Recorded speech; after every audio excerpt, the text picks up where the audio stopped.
Magandang umaga, Philippine Air Force. Narito ang magiging lagay ng panahon ngayong araw ng Sabado, 08 November 2025.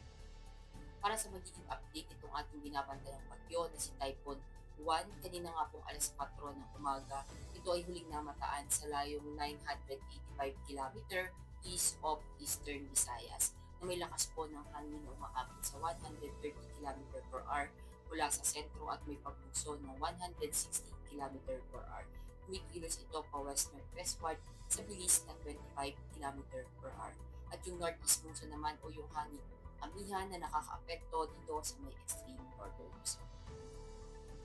Para nga sa magiging track itong si Typhoon 1, ito po ay inaasahan kung mag-i-intensify into super typhoon. Papalapit po dito na posibilidad na maglandfall dito sa may northern part ng Aurora o sa may southern part ng Isabela bukas ng gabi o sa Lunes ng madaling araw. At sa Lunes din po ng umaga ay babaybayin po nito yung kalupaan ng Luzon.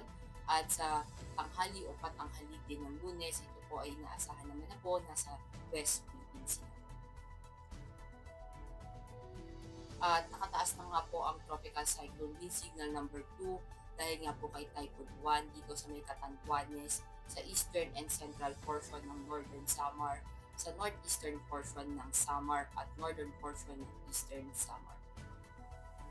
Tropical Cyclone wind signal number 1 naman po dito sa malaking bahagi ng northern Luzon, sa may central Luzon, dito sa atin sa Metro Manila, sa Calabarzon, sa ibang nalalabing bahagi ng Bicol region, dito na rin po sa Marinduque, sa may Romblon, sa may Oriental Mindoro, sa Occidental Mindoro, including na po yung Lubang Island at Calamian Island.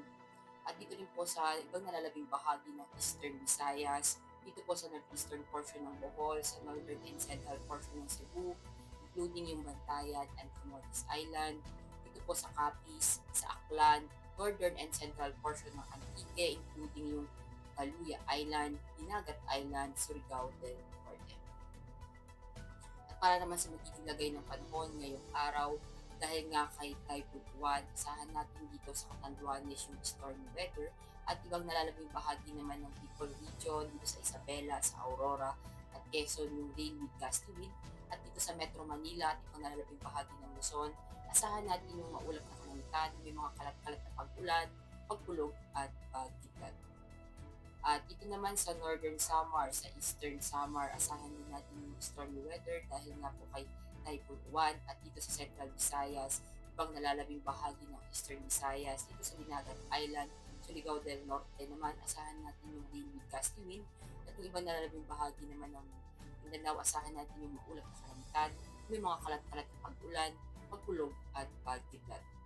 At para naman sa magiging lagay ng panahon sa mga susunod na araw, dito sa Metro Manila at Cavite, asahan natin bukas yung day with gusty wind at pagsapit ng Lunes yung stormy weather, pagsapit ng Martes yung day with gusty wind.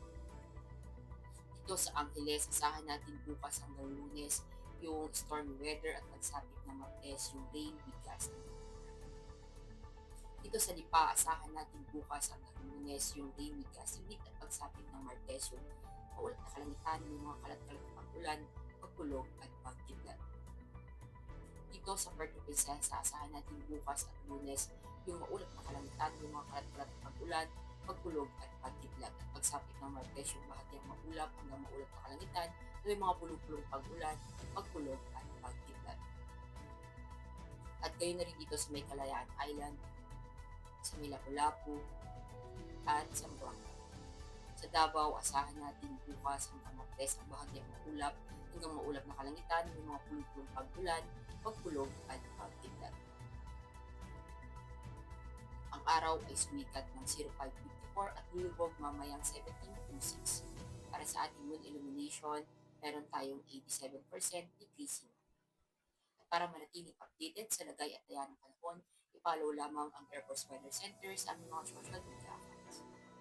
At yan lamang po ang latest update natin sa weather sa ngalan ng aming commanding officer si Colonel Alvin John Cugador, POP GSC. Ako si Sergeant Ashley F. Bulangan, Air Force, weather forecaster ng Air Force Weather Center. Muli, magandang umaga, Philippine Air Force.